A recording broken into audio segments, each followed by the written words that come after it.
So, good evening, panelists. So, today's theme for the roundtable is representing democracy, understanding the delimitation dilemma of India. Delimitation refers to the process of finalizing the number of seats and boundaries of constituencies of each state for the legislature. This process was carried out by a delimitation commission based on the 1956, 1961, and 1971 population census. The current arrangement at the Lok Sabha is based on the 1971 census of 543 elected seats based on a population of 54.8 crore. The 42nd Amendment of the Constitution in 1977 proposed that the next delimitation exercise be based on the 2021 census. Since that could not be done due to the COVID-19 pandemic, the exercise is expected to be completed with the 2026 census. This roundtable aims to highlight the debate about the impact of population control on delimitation by engaging with the youth of the country on the course of action towards representing democracy. So, representing the youth are the panelists Anne George, Paridhi Jain, Anushka Shankar, and Anubhi Srivastava. So, the most important question with regards to the constituencies is that they are constitutionally mandated to be relocated based on a population census every decade. However, successive governments froze the relocation of the seats to encourage the country's population control measures. They did not want states not to curb population for fear of losing their representation in the parliament. The constituencies were redrawn to normalize the populations within each state in the early 2000s, the 2001 census. But the exercise did not alter the number of constituencies of each state. So this freeze is ending in 2026 with fresh reallocation on the number of constituencies, and that is all is expected to commence. This brings a very important question to Anushka, that does the population of the country affect the strength of the regional political parties? And does this in turn impact the politically impact the delimitation exercise? And if so, how do you think is it going to impact it? Yes, definitely. The population of the country affects the strengths of regional political parties in India. So, as we know, the ways in which which political parties operate in India is very different.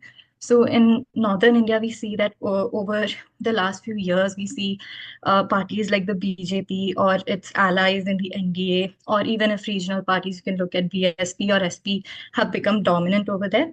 Whereas then, if we look at southern India, we see certain regional parties that only operate in southern India. For example, DMK in Tamil Nadu, or you have CPIM in Kerala, or you have parties like TDP. So what happens is then if we conduct the delimitation process on the basis of population, what will happen is northern states will end up having more seats because they are, of course, their population has increased, which would also mean that the regional parties and say parties like BJP and allies in the NDA will end up having more representation in the parliament as opposed to regional parties that exist in the south, which is problematic because people in the south are voting for these parties. These parties, the members of these parties are very much part of the parliament, but their voice is not as strong because their numbers will go down once delimitation takes place. So definitely regional parties will be penalized, which is quite saddening because they are the ones who have actually come up with policies to help with population growth in population reduction rather in southern regions.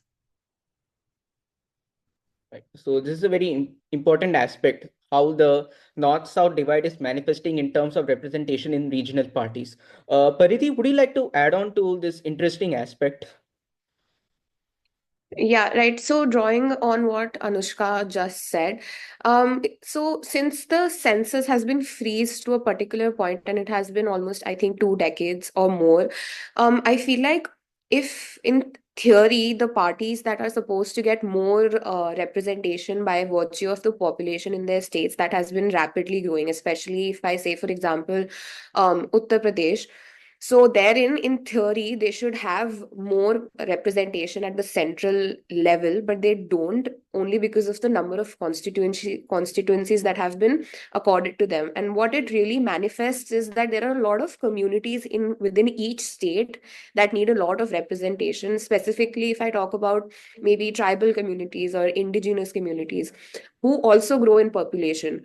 So as significant is this north-south divide, this representation of the minority communities, the tribal communities, is also hindered because of the freezing of the seats that has taken place, and they are also not effectively representative, which they would have if the proportionality was there between their representation and the delimitation. Yes, that is important. The minority representations is critical. The representation of tribal communities also very critical. So this brings up to next another question. This is again like related to this north-south divide and representation. The southern states believe that the delimitation exercise based solely on population will definitely reduce the political representation in the parliament, and they feel like they are penalized for successfully implementing their population control measures, while there are states that have not made similar efforts, and it's thought that they would be rewarded because they're getting more representation. So the center's stance on this issue is unclear, but the Honorable Home Minister stated that the exercise aims to increase the number of seats for all the states on a pro rata basis.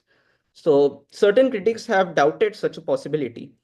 In the context of this debate, which form do you think, Anna, about which form of representation do you think is more democratic for India, proportional representation or equal representation? Delimitation exercise is not just about redrawing how we draw these boundaries, it's about reshaping democracy. And while proportional representation looks like the more democratic choice because it ensures that each vote carries equal weight, and also taking into account that India's population is not evenly distributed, states like UP, like Anushka said, are home to far more people than smaller states like Goa or Sikkim. If representation is then based on population, as it every citizen's vote matters equally regardless of which state they live in. But we cannot ignore the challenges of proportional representation. South Indian states, again, like Anushka said, have controlled their population far more effectively, but they lose representation to states that have not.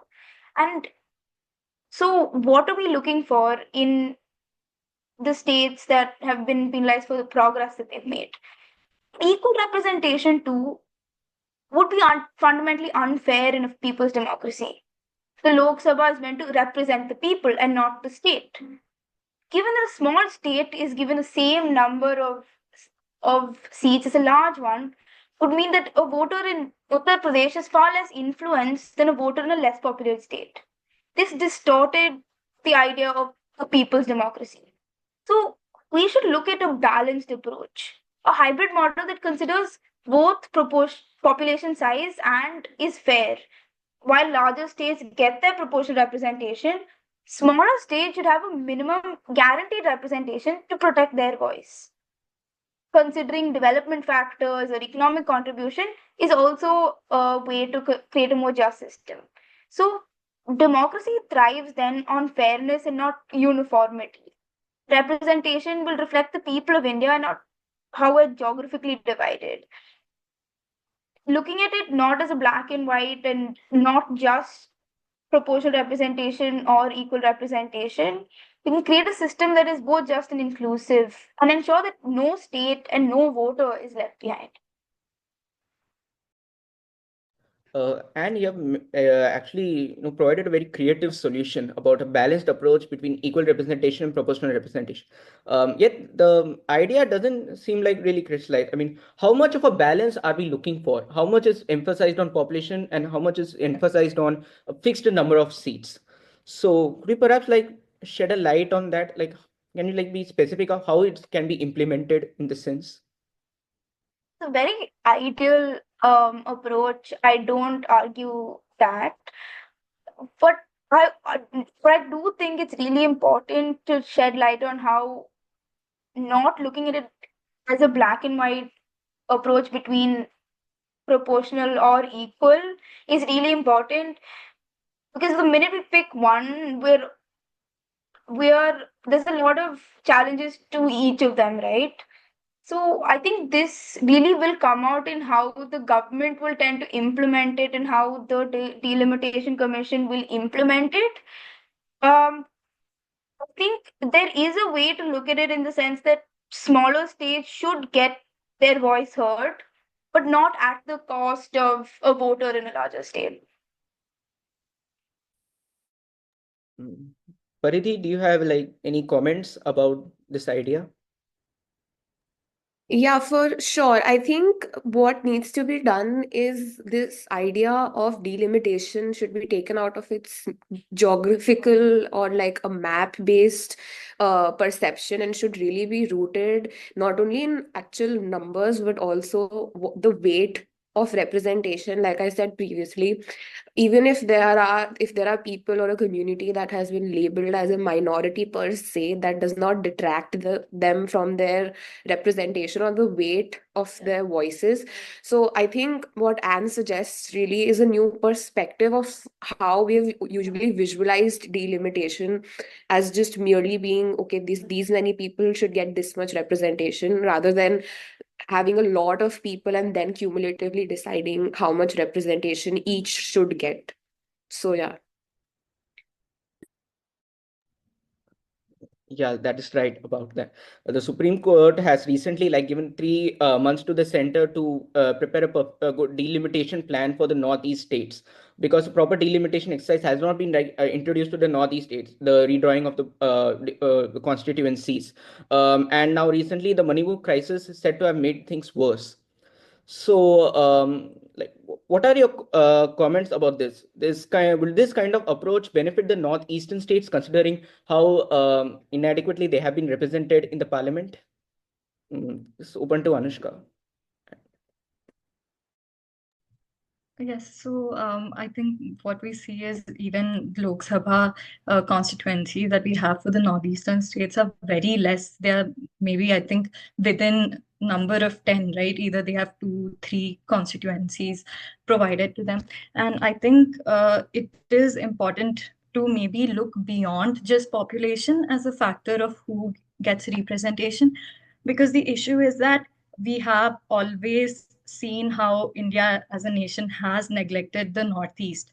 So if we are just looking from terms of population is not enough, maybe we should go beyond and give them more representation so that they can actually have a combined voice in the parliament.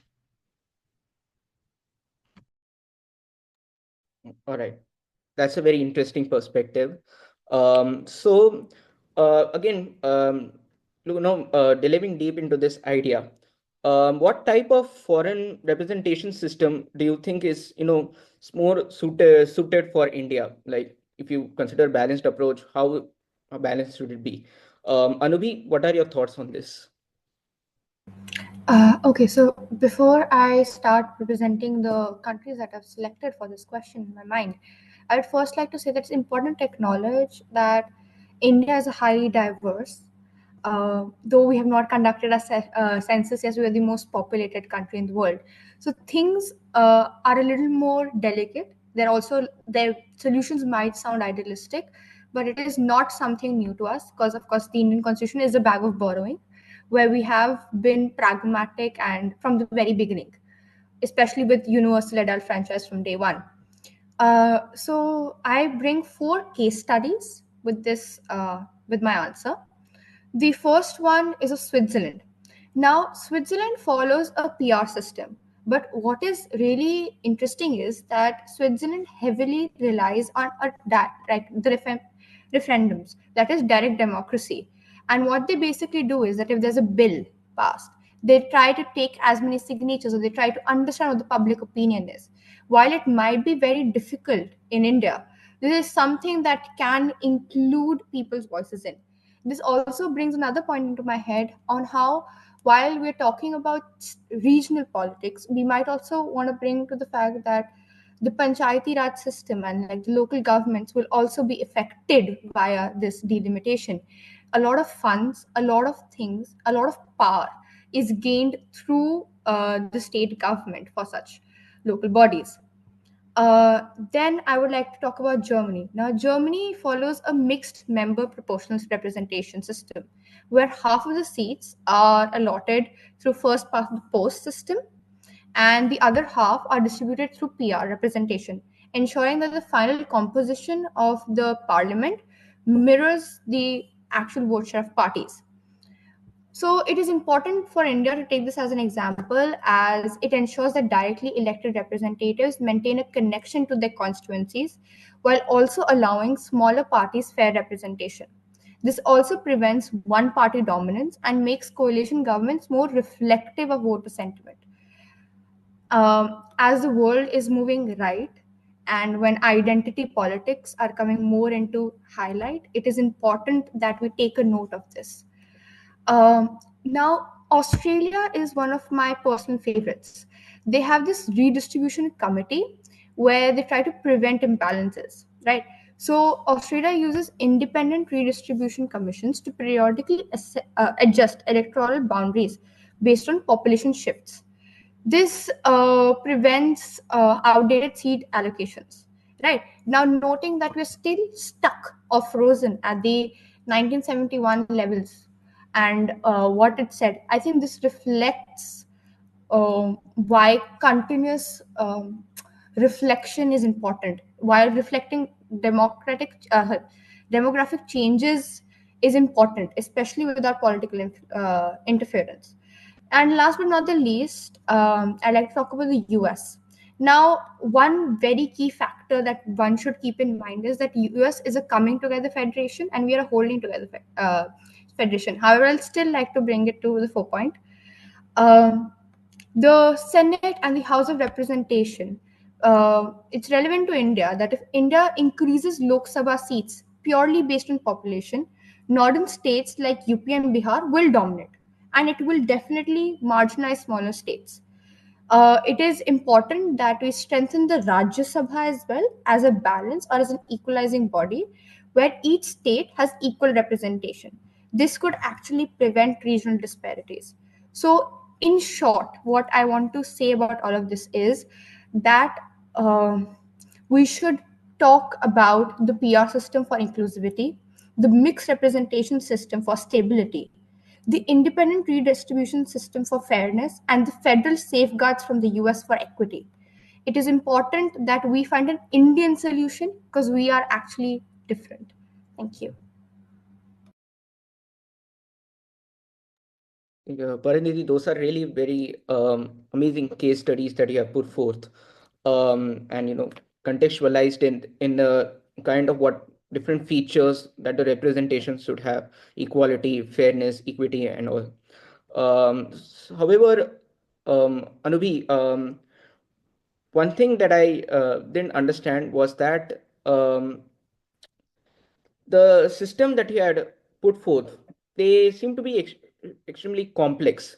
Like in India, we have way too many states compared to Germany or Switzerland, and also the kind of um, the political environment in the country is different from the US. So, in this context, in the Indian context, which system do you think is actually more close to India? Because the system that you have put forward is a complete systemic overhaul of whatever the representation system is we are having in the country. But there will be always some roadblocks, a lot of roadblocks in the middle, like as you have mentioned about the issue of identity politics and a lot of centralization of power in the which is media has talked about. So my question is, how do you utilize these basic irritants of the Indian politics when you want to bring such a radical change, if I say that, to the representation system? Okay, I actually agree with your point. These are very complicated systems. It's actually one of the reasons why Switzerland also has a very low voter turnout. They have their elections very frequently, and they have a very low voter turnout, one of the lowest in the world, I believe. But I believe that India needs to have a mixed approach. As I mentioned towards the end, we need to find something unique. Uh, if we cannot exactly have a PR system, we cannot exactly have a first past the post system either. So, as very well also said by the other panelists, we need to find a unique approach. Now, again, this is something very difficult, and you actually kind of like put me in a spotlight to answer. But I seriously believe that a mixed approach like Germany would be kind of well for us while we're balancing all of the powers and we're trying to figure out something. Yeah, this is interesting. Anushka, what are your thoughts about this? Yeah, so I actually agree with Anubhi in a lot of ways. And one of the first things that came to mind when foreign institutions was mentioned was actually the US Senate. So, of course, it's not possible for us to supplant this into the Lok Sabha, but at least in the Rajya Sabha, what we can do is so in the Senate, there are two representatives from each state of the US, right? So, of course, we're a country much larger than the US, so maybe we could have five representatives from each state or something like that. But coming to the Lok Sabha, the issue is that while there is the north-south divide that I did talk about, while I also said that we might need to go beyond population, the need for proportional representation is also there. I had read somewhere that under one MP in some state there is 20 lakh people, which is an administrative nightmare, right? If there are 20 lakh people that one MP needs to look after. So proportional representation is also very important. So it's a very difficult question to answer because there are multiple conflicts that are taking place. But I think at least for the Rajya Sabha, we can have something similar to the Senate. Lok Sabha is something we'll have to figure out eventually. Yeah. Paridi, your opinion? I think I really resonated with what Anubhi said about how ours is a borrowed constitution, and it takes me back to the fact that when we were being established as a republic, we were not envisioned as one of the others that we had borrowed from, like the Britain, for example, or the French, or even the Dutch for that matter. So I believe we should, at this juncture, we have learned and known we know better than to just borrow some policy from another nation and apply it here. So I think what really would work for India, considering that it's so diverse, like one of the inherent qualities of being an Indian is coming from a diverse background, is that you look at each one of those factors without having a prejudice to any one of them. So even cultural or, for say, economic factors would, I say, stand at equal considerations while considering criteria for delimitation.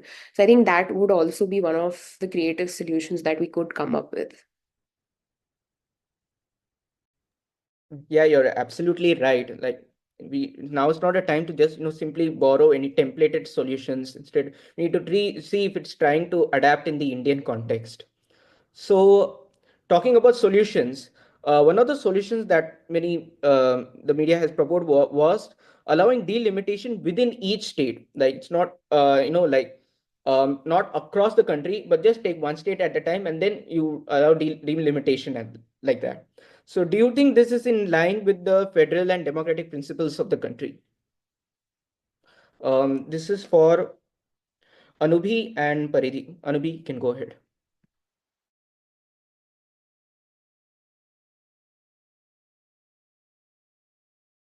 Parij, do you want to go first?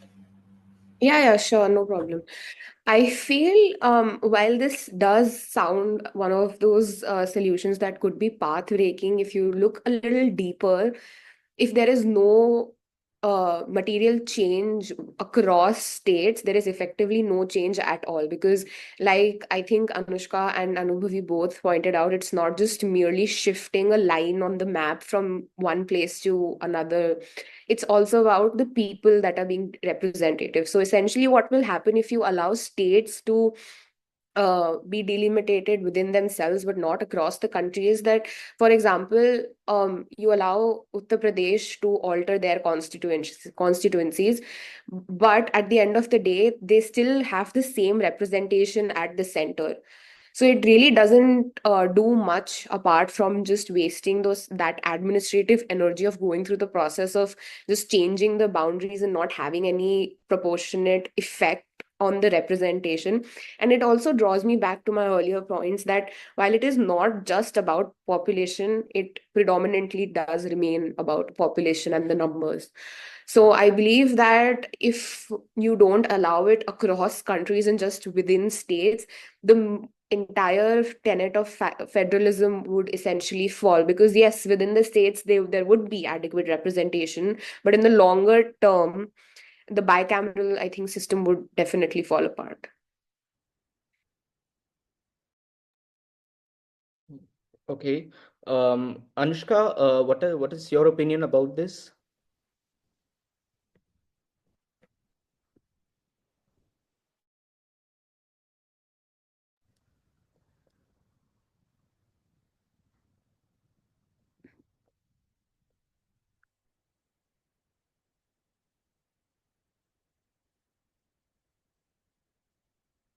Okay.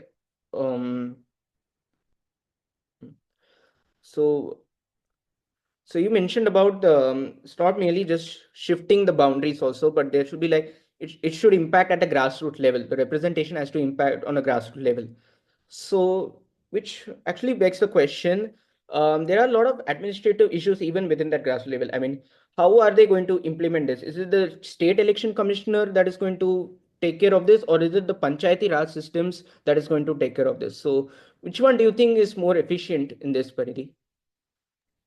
I think we have to put a little faith in delegation, because with a population as humongous as ours, it is not remotely possible for there to be like a universal or like one body that could do it. So you really have to put faith in those gazillion delegated bodies that are there.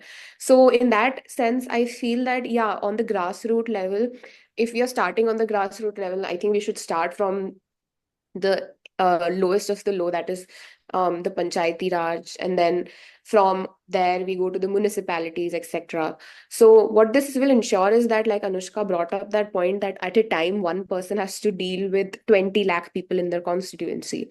What this will do is that at a time, because of the delegated functions, those people have to deal with a handful of people, which in turn will represent one unit, and then so on and so forth. So the sizable data becomes lesser, and the efficiency, I think, proportionately increases.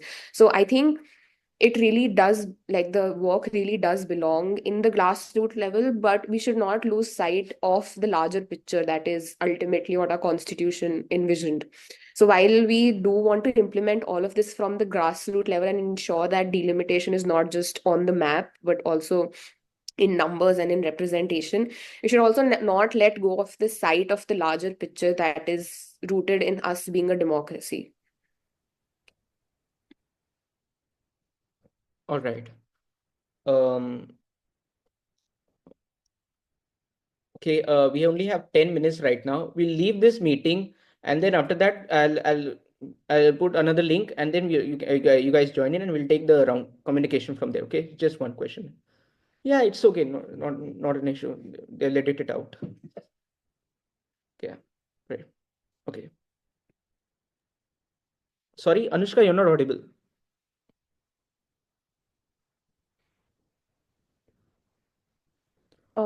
Anushka, we can't hear you. Could you type in the chat box, maybe? Can you hear me now? Yeah, now. Yeah. Yeah. Yeah. What are we doing now? I'm sorry, I didn't hear you guys. All right. So just I'll recap it in the next meeting. Okay, you guys Yeah. leave it now. Okay. Also, before we leave, I have another meeting at 10:30. So is it okay if I don't join this one, if that's all right? Yeah. Or do you need me there for, because I Uh, think I've answered a bit of questions. yeah, but just for the sake of continuity, just stay for 5 minutes because I want to relay your Acha, point okay. to Anushka. So that's Okay, cool. I'll just stay for 5 minutes. all right. Just Okay. I'll set a new link.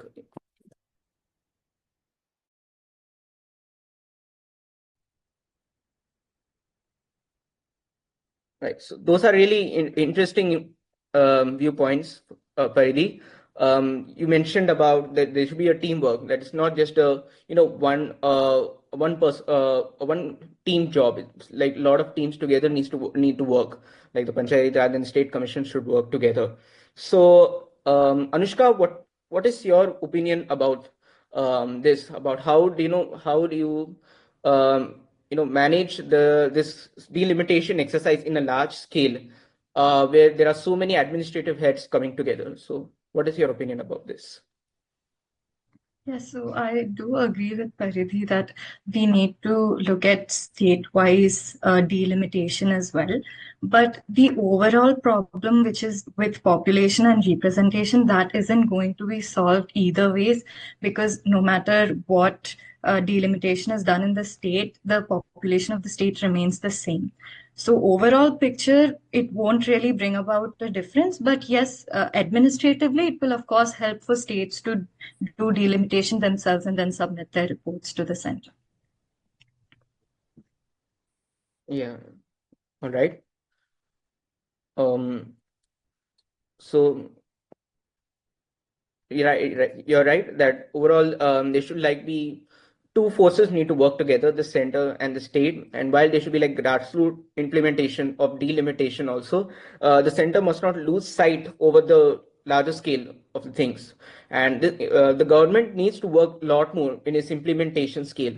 So it is hoped that in the next exercise they would implement it in a better and with a larger, with a longer term future in mind. So now we come to the final question about the roundtable. This question is open to all of you. In what ways do you think your ideas, you have talked about a balanced approach between proportional representation and equal representation, a map-based perception of the constituencies, how you should think like beyond population and focus on equal representation based on numbers. Rajya Sabha being the most important case of the two where you can find these implementation working better. We have gone through various case studies about Switzerland and Germany and the US. So all these ideas, like how, in what way do you think your ideas could impact the lawmaking aspect of the legislature? So is it, I mean, in other words, is it correct to say that the amount of representation of states that have a higher population density but a lower human development index and vice versa could have a significant impact in shaping the laws and policies of the state? So these are two questions. So any one of you can answer this.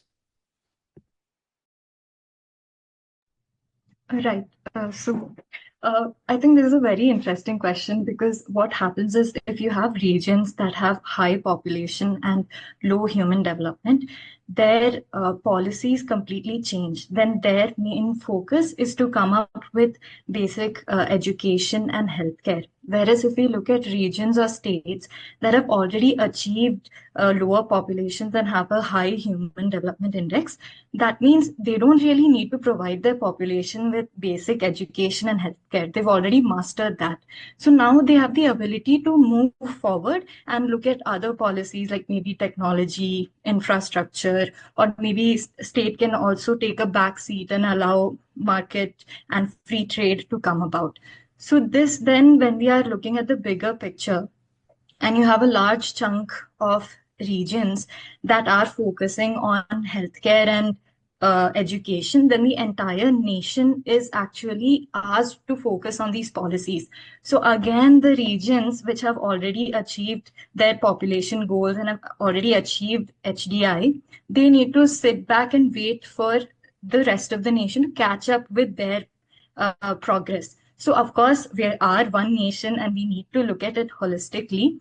But this also tells us why we need to be able to differentiate between policies and have different policies for different regions without having one region's policies being considered more important than the others. Right. Anubi, would you like to add on to whatever Anushka has said? Yeah, so while Anushka talked about policy, I'd like to talk about a very grander picture of like public morality at hand as well. What we essentially ask in this round debate is what I feel majorly is that what people can provide. or what qualifies a person, right? If you are voting, if you're showing what is giving you the right to vote, is it the fact that your vote is from a populous state, so it's impacting your vote? Or is it the fact that you can speak a certain language, you're from a particular region, or you have been lucky enough to be in one of those states that has high welfare, that is focusing on welfare, right? At the end of the day, the question is what you can provide. And I feel that is kind of sad. And what I feel is that irrespective of how literate, illiterate, below the poverty line or above the privileged lines I am, I should have one vote. Because at the end of the day, if we keep on fragmenting ourselves into individualistic identities and keep on asking for representation and reservations, and irrespective of how do I say this diplomatically, irrespective of the turbulences that we face, what we will end up doing is being more fragmented. There will never be a we in politics. There'll always be an I, and the I will always come first. And I think after this whole discussion of the roundtable, one thing that I'm very sure of, that it's not just about the North-South divide, it's not just about the population, it's also about the narrative. It's about which voice is there sitting and telling, right? At the end of the day, party whips do impact the decision getting made. It is not only a question of election, how it's done in India, it is also a fact of citizenship. It is also a fact of our anti-defection laws. And that brings me back to the real question, Human Development Index, right? We as a country, we focused on welfare. And I believe if there's a state that's behind it, if as very crudely put, the Bimaru states, which have high population but lower literacy rates, it's important that those states get focus. Just because somebody is illiterate does not make them incapable to make certain political decisions. There's a reason why we do not have educational qualifications for politicians as well. So I think that is something that needs to be put into a debate wherever this topic is getting talked about. Thank you. Yes, those are exactly like the action plan. That's the exact action plan that needs to be done. However, this is going to be quite a controversial comment from me, but I have noticed that states that have like is managed by one party, and the state that is managed by the party in the opposition, despite the disparity in Human Development Index and others, they still engage in a lot of politics. And there is a lot of this selective, a lot of claims about selective distribution of resources, selective distribution of representation, political weight, and so on and so forth. So I'd like to be plainly practical and real about, like, this is the India that we are like focusing on. How do we focus on policy making in how do we convince the the leaders and the administrative heads that now is the time for focusing on catching up to other world economies rather than just engaging in politics in the meantime. So any of you like to add on to this? I think there are only two ways to do this. One is, of course, through elections, that we vote out leaders who are not fulfilling the goals that they said they would. And the other is, I think, between elections, and that is through civil society and through collective organizations. You could have NGOs, think tanks, research, academia that constantly pushes against government who are not doing what they're doing. So I think it's only through these two ways that we really can. Anabi, would you like to add on to this? I agree with Anushka. I would also like to add this, that there's a need for regulation when it comes to who is able to stand and what they are promoting, right? And there is a even bigger need for there to be transparency in who you're voting for. Because currently in India, especially when you have charismatic leaders, you end up voting for a particular party just because you don't know who's running, who is that CM that you're voting for, or who is that district person that you're voting for. You're actually voting ki, oh, मैं इसी को vote दूंगा types. You're voting the party. You don't realize the ripple effects and how things build up, who you are actually putting on the seat. So what I feel is that when we talk about awareness, that is what we need. As well as that,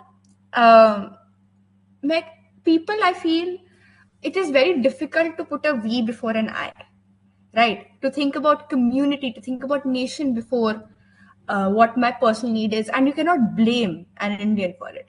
We have struggled to put meals on our plates. So there would, of course, be an I before a we. And especially when there is still so much competition with employment and food and everything. But I feel like if there is a strong party and if their aims are clear, accountability by pillars of democracy like journalists also plays a very crucial role. If you're able to hold people accountable, if you're able to tell them that नहीं, तुम मुझे बोल रहे हो कि मेरे पास इतना है, but ये मुझे 100 साल से लोग बोल रहे हैं, I want more. That is what is required. What you need is not education. What you need is awareness. What you need is not people to scream and come to the protest. You need advocacy. You need systems that are formal and are effective. And I feel like apart from the points mentioned by my counterpart, this is also something very important. There are ways to approach the government. There are ways to go about it that do not require numerous PILs and numerous protests that are actually breaking Guinness World Records, right? So that is my take on it. Brilliant points, Anubhi. So now we are nearing the end of a roundtable. I thank all the panelists, Anubhi, Srivatsa, Anushka, Shankar, Paridhi Jain, and George. And so thank you for all of your very interesting points, a lot of creativity that you showcase in your approach in solving, understanding more about the delimitation exercise, understanding more about how India is representing democracy. So what is the real picture? What is the real nuance or an idea behind it? So thank you so much for sharing the views, and looking forward to more such intriguing discussions from all of you in the future. Thank you. Thank you.